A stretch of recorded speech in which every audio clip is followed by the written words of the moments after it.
మనం ఏదైనా కొత్త బండి కొన్నామంటే గుడికి వెళ్లి పూజ చేసి ఈ నిమ్మకాయ తొక్కించి బండి పోనిస్తాం. ఎందుకు? మాస్టర్, మా ఇంట్లో తాతయ్య నాన్నమ్మ చెప్పారు మాస్టర్.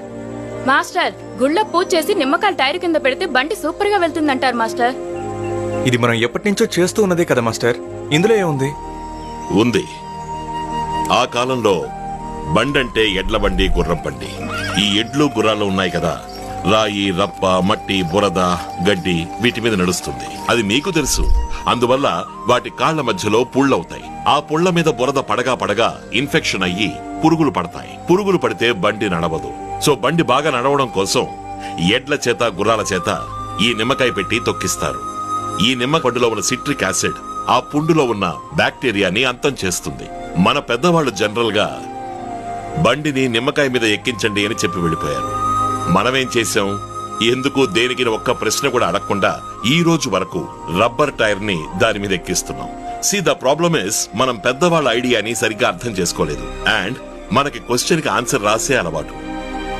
క్వశ్చన్ కి ఆన్సర్ రాస్తే మార్క్స్ వస్తాయి. అదే క్వశ్చన్ నువ్వు అడిగితే తెలివి పెరుగుతుంది. దానికి ఇంకో పేరు డిస్రప్టివ్ థింకింగ్.